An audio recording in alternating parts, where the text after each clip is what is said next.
प्रत्येक जीव देवाचा अंश, आपुल्या कर्तव्य पद हवे ते प्राप्त होईल त्याची. प्रत्येक जीव हा देवाचा अंश आहे. तुम्ही तेली माली कुंडी धनगर त्या जाती समाजामध्ये आहे, त्या जाती तुम्ही जन्म घेतला म्हणून आहे, परंतु वास्तविक तुमची जात ही आत्मस्वरूपाची जात आहे. तुम्ही देवाचा अंश आहे. म्हणून महाराज लिहितात, करणी करिता विवेकपूर्ण नरची होय नारायण, प्रारब्धी आणि परिस्थिती जाण वाट देई तयाशी. तुमच्या जीवनामध्ये जर निश्चय असेल, तुम्ही आम्ही समोर जाऊ हा जर निश्चय तुम्ही जीवनामध्ये केला, आमच्या मुलाला जर आम्ही चांगलं बनवू हा जर तुम्ही निश्चय करत असाल, तर तुमचं कुटुंब, गाव, प्रपंच सर्व काही सुरळीत चालते. आता मला माहीत आहे तुम्हाला चाय प्यायची सवय आली नाही. तुम्ही भजन केले, काही बाया निघून गेल्या नाही.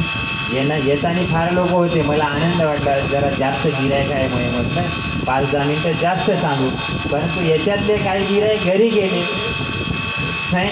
सर्वचे ऐकतील ऐसे नाही, याचही आहे मागील गाई.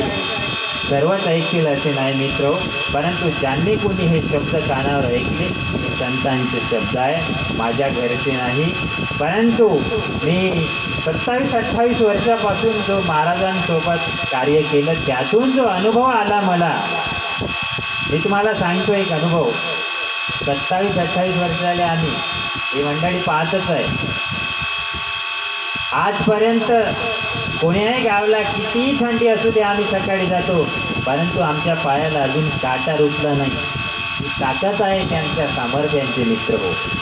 आता आमचा प्रवास 6 महिन्यापासून चालू आहे. ही सर्व मंडळी 6 महिन्यापासून कार्यक्रम करत आहे. बाजीराव महाराजांचा सप्ताह चालवत आहे. त्यांच्याकडे काही शेतीवाडी नाही का? त्यांना काही मुलंबाळं नाही का? त्यांना काही पत्नी नाही का? या सर्वही गोष्टी आहेत त्यांच्याकडे. परंतु मित्र, समाजामध्ये जी परिस्थिती निर्माण आहे, त्या परिस्थितीवर मात करण्यासाठी एकमेव मार्ग म्हणजे सत्संग आहे आणि तो संतांचा मार्ग आहे. यासाठी ही मंडळी सतत 6 महिन्यापासून अहोरात्र कष्ट करत आहे. आम्ही काय 5 मिनटं सकाळी 5 वाजता येतो आणि 9 वाजता भुर्र म्हणून उडून जातो, पण हे मुक्कामाला राहणारी मंडळी आहे. पहा यांच्या चेहऱ्यावर जरा तरी तरतरी आहे का? कारण एकही लग्न यायला खायला भेटलं नाही ना. 6 महिने झाले एकही लग्न केलं नाही यायनं. घरचंच जर असेल ना, पोटे मोबाईल घेऊन जावं लागते, नाही तर काही इच्छा नाही जायची. घरचं लग्न राहिलं तर जाते, परंतु सर्व लग्न पाजणं शेजारी पाजारी सब सोडून गेले आणि बाजीराव महाराजांच्या प्रचाराचं कार्य त्यांनी हाती घेतलं. 6 महिन्यापासून आहे. कोणाला दिसत नाही, कोणाला गुडघ्याचा त्रास आहे, कोणाला कंबर दुखते, किती त्रास आहे, किती कष्ट आहे, तरी मित्र कधी मागं येत नाही. आम्ही तर जवान आहोत, आमच्यापेक्षा काही जवान आहे, ते कधी परमार्थात येत नाही.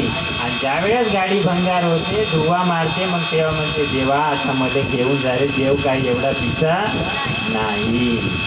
काय तुम्ही समजते एवढा देव पिसा नाही. त्यालाही माहीत आहे कोणत्या गिरायकाने उचलायचं आणि कोणाले ठेवायचं. म्हणून प्रपंचामध्ये सावधानतेने जीवन जगा. आपलं कुटुंब चांगलं पहा, आपल्या पतीवर प्रेम करा, पतीनी पत्नीवर प्रेम करा, मुलाबाळाला चांगले संस्कार द्या, त्यांना चांगलं शिक्षण द्या आणि कमीत कमी खर्चामध्ये संसार करावा. ही परमार्थाची शाळा आहे. काय आहे? कमीत कमी खर्चामध्ये ज्या माणसाने संसार केला असेल त्या माणसाचा संसार हा परमार्थमय होतो. आपल्या पतीकडे समजा 1000 रुपये असेल तर आपण 500ची साडी घ्यावी. 2000ची साडी म्हणले तर तो चिंता दूर होऊन 2 वर्षे आगाव जगाचा तर 2 वर्ष अगोदर जगाचा निरोप घेते. माणसाने किती आयुष्यामध्ये धन कमावलं तरी शेवट पत्रिकेमध्ये फलाना फलाना मारून निधन झाला म्हणजे धन त्याच्यापाशी नाही. निधन म्हणजे धन नाही, तो निधन. ही परिस्थिती तुम्हा आम्हापाशी येते. म्हणून जे धन शाश्वत आहे, परमार्थाचं धन, ते धन कमावण्याचा प्रयत्न करा आणि आपलं कुटुंब चांगलं व्यवस्थित पहा. ही सदिच्छा बाळगतो. आता ही 6 मंडळी 6 महिन्यापासून फिरत आहे, तेव्हा माझ्या बोलण्यामध्ये कदाचित कोणाचं मन दुखलं असेल किंवा कोणाला त्रास झाला असेल तर मी क्षमा मागतो मित्र हो. कारण मी जरा टाईट माणूस आहे. टाईट म्हणजे तसा टाईट नाही बरं, नाही तुम्ही म्हणाल टाईट आहे, शब्दाने टाईट आहे. कारण समाजाची कधी कधी चीड येते मला. आता मी तुम्हाला सांगितलं छत्रपती शिवाजी महाराजांचं नाव येते आणि गाडी तिथे राहते, मग मी प्रेम करावं का त्यांच्यावर? चीड येते मित्र. अशा शब्दांची चीड येते, वाईट व्यसनांची चीड येते. आपण किती किती कष्ट सहन करतो आणि आपल्या ठिकाणी फार दुर्गुण आहे, व्यसन आहे.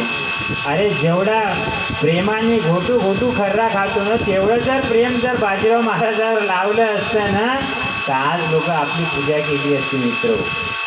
आज या लोकांची लोक पूजा करतात, या बसा बसा म्हणते नाही. 500 लोक जमा राहिले मंडपामध्ये, लग्न राहिलं तरी बसाले खुर्ची देते. हे कोणाचं सामर्थ्य आहे? त्या बाजीराव महाराजांचं आहे.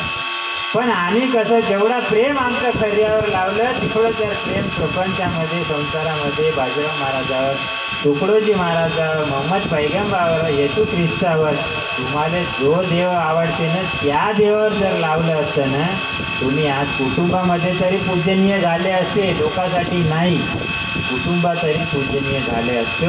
आणि तुम्ही ते करण्याचा प्रयत्न करताय. मला या ठिकाणी प्रसिद्धी आली, एवढे बोलतो, वेळ झालेला आहे. तरी तुम्ही मला शांत चित्ताने ऐकून घेतलं त्याबद्दल आपण सर्वांचे मी आभार मानतो. भाऊ या ठिकाणी 5 मिनिटं बोलणार होते पण आता वेळ झाला. तुम्ही उद्या कार्यक्रम करा. आता पुढच्या वर्षी आम्हाला तुम्ही एवढ्याच जोमाने बोलवा, पण एवढ्या गरमीमध्ये नका बोलव.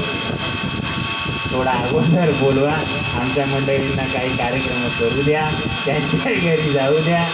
एवढीच सदिच्छा बाळगतो आणि माझ्या कार्यक्रमाला या ठिकाणी विराम. श्री गुरुदेव की